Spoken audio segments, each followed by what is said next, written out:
2012 წლის 1 ოქტომბერს საქართველომ ისტორიული ნაბიჯი გადადგა.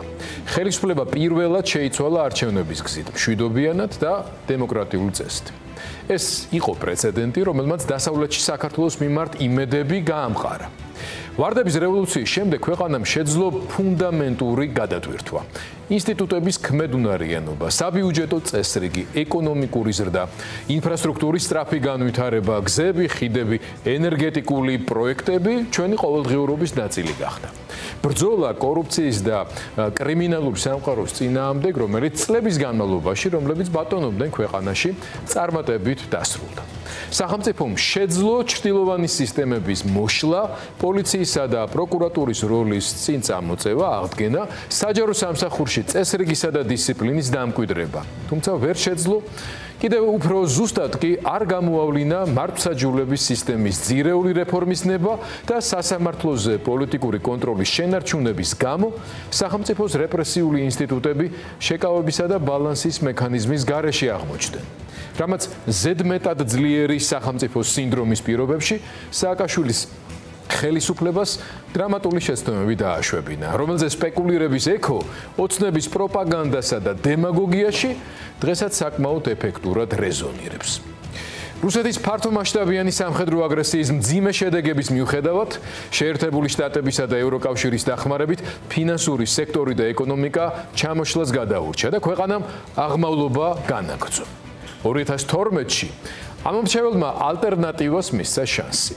ბიძინა ივანიშვილს მაშინ ჰქონდა ორი მთავარი რესურსი: ბევრი ფული და მის გარშემო შეკრებილი პროდასავლური ძალების კოალიცია. საზოგადოების მანდატიც მკაფიოდ ფორმულირდა: მეტი კეთილდღეობა, დემოკრატიის დეფიციტის აღმოფხვრა, ინსტიტუტების გამაგრება, დაბალანსება და ევროპული კურსის დაჩქარება. სად აღმოჩნდით 13 წლის შემდეგ? დასავლეთში ქართულ ოცნებას უკეთეს შემთხვევაში რუსულ ოცნებას, კიდევ უფრო ხშირად კი რუსულ კოშმარს ეძახიან. ევროსაბჭო ჩვენს ხელისუფლებას უკვე ღია დიქტატორულს უწოდებს.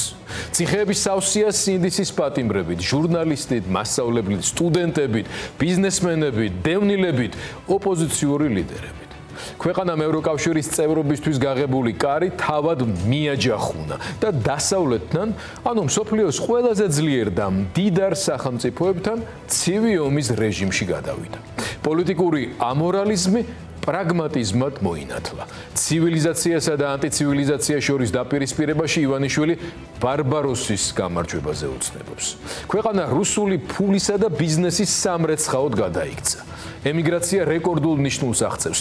დემოგრაფიული კატასტროფა ერთი თაობის გაწვდენაზეა. სიძულვილის ენამ და ხელოვნურმა დაპირისპირებამ უკვე ისეთი ინსტიტუტებით შებღალა და დააზიანა, რომლებიც აქამდე ეროვნული მთლიანობის საყრდენად გვესახებოდა. ამ ფონზე ბიძინა ივანიშვილის დღევანდელი წერილი მხოლოდ ტექსტი უკვე აღარ არის. ესაა ტოტალიტარის ეპისტოლე. მტრის მუდმივი ძიების კონცეფცია, სუვერენულობის გამრუდებული ნარატივი, რომელიც ძალაუფლებას საკუთარ მეში აკონცენტრირებს. ივანიშვილი თავს წარმოაჩენს როგორც ერის მამა, პოლიტიკურ, ინტელექტუალურ და ლამის სულიერ წინამძღოლს.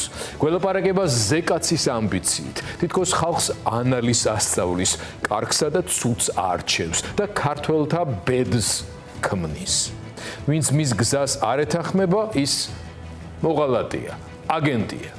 ეს ტექსტი ტოტალიტარული ძალის მუხტს ასხივებს. იქ არ არის თვითშეზღუდვის ან დათმობის ნიშანწყალი. პირიქით, 4 ოქტომბერს ახსენებს როგორც შიდა ჯვაროსნულ ომს, სადაც მის მოწინააღმდეგეებს წალეკავს, გადალეკავს და დიდებით გააგრძელებს სვლას.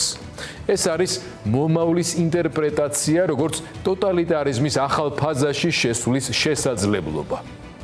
საზოგადოებისთვის ეს ერთს ნიშნავს: ტოტალიტარი უკვე მზადაა, მაგრამ მზად ვარ თუ არა ჩვენ? როგორ შევუზავოთ პოლიტიკური იმპულსებს რაციონალური გონი?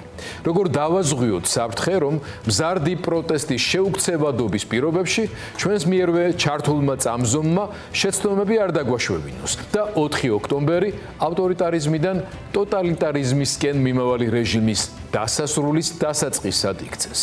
ამ კითხვებზე პასუხს კვირის ბოლოს ყველა ერთად გავცემთ.